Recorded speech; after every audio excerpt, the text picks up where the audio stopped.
Hello, welcome back to this channel. This is Carla Chu, and today I'm going to share to you how I juggle law school and working at the same time. So consider this video as working law students tips. So some of these tips may not apply at the moment because we are in the middle of pandemic, but if normal classes would resume, I think these other tips would really apply.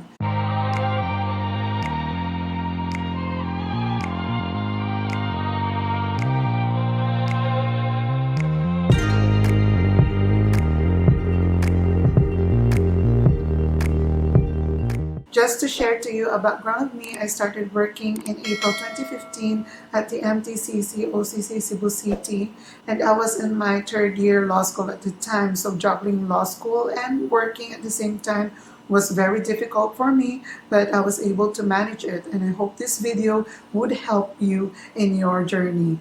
We all want to finish law school on time, but the goal does not end there. We study law because we want to become lawyers. And it is not about graduating on time. It is about learning the subjects. That's why I advise for working students to underload, because you can work on each subject carefully. But this does not mean that you can do an underload spree. You have to underload strategically. What I mean is that you don't underload a subject that is a prerequisite to a lot of subjects, such as obligations and contracts.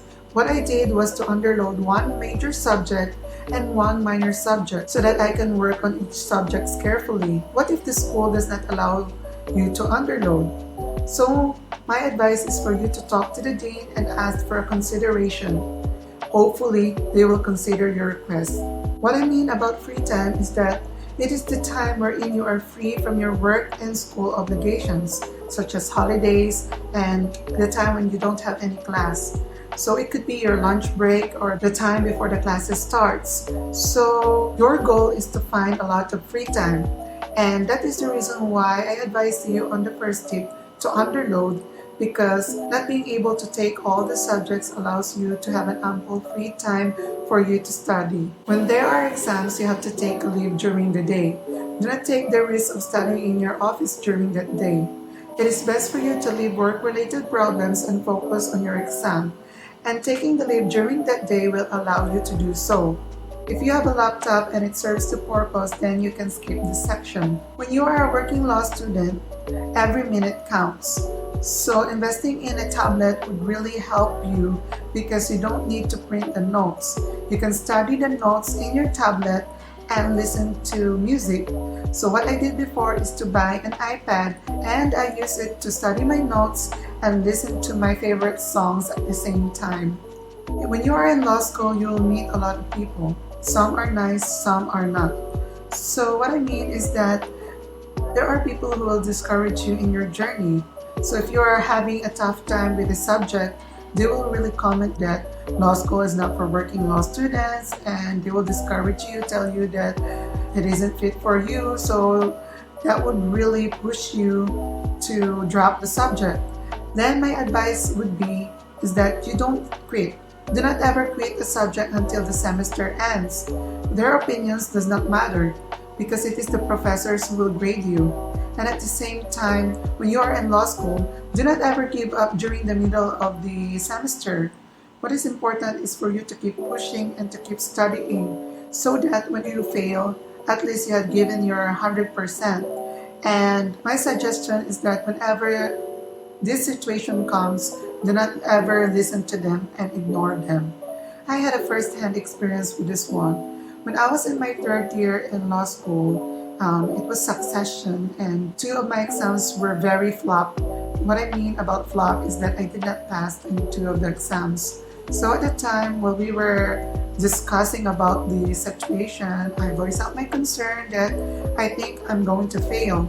There was this girl who made a remark that I shouldn't fail because I wasn't taking the whole course during the semester.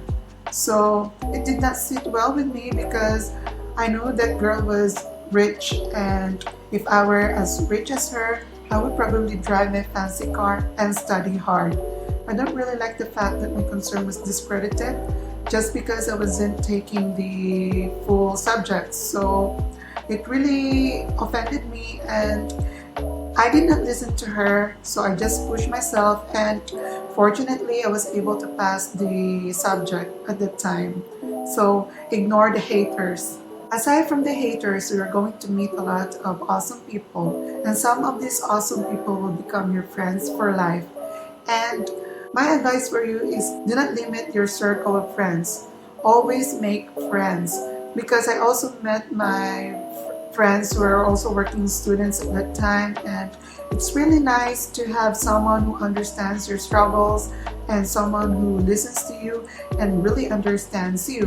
But I also suggest not to limit your friends on the working law students, because sometimes you need to have a friend who is a full-time student so that he or she may inform you of the law school activities, because when you are a working law student, you are quite detached on what is happening in the school. So it's nice to have a friend or friends who would inform you about the important law school events. And I also advise you not to be shy to request for you to be added on the FB group or FB chat, because it is also important for you to be part of these FB groups and FB chat, because some of the instructions given by the professors are going to be relayed on that group chat or that FB group. In case you are feeling overwhelmed by juggling law school and work at the same time, it is okay to step back a little and focus on yourself. Like, take a break. But you also have to remind yourself that you should go back to your usual routine. In my case, I don't study during semestral break or summer. I just focus on work and myself. It is also nice to take care of yourself and enjoy the fruits of your labor. Otherwise, you'll be burnt out. Speaking of burnt out, be healthy and never push yourself. It is best for us to be mindful of our bodies. Otherwise, you will end up not performing good at law school. I will share you an experience. During October 2015, there was this Indonesian haze which affected Cebu City. The air quality was pitiful and the city was quite smoggy. At the time, I tried to study at 4 a.m. I ended up having tonsillitis because I pushed myself to study at 4 a.m. even if my body cannot handle it. Unfortunately, it happened during the exam week. So during the exam, I was very clueless because I don't know if I have answered the exams correctly because I was such in pain. So my suggestion for you is that never try to push yourself and take the necessary steps to be healthy, because all the efforts will go to waste if you are sick. Thank you for watching this video. If you like this video, you can click the like and subscribe button. And stay tuned for more videos, and bye-bye!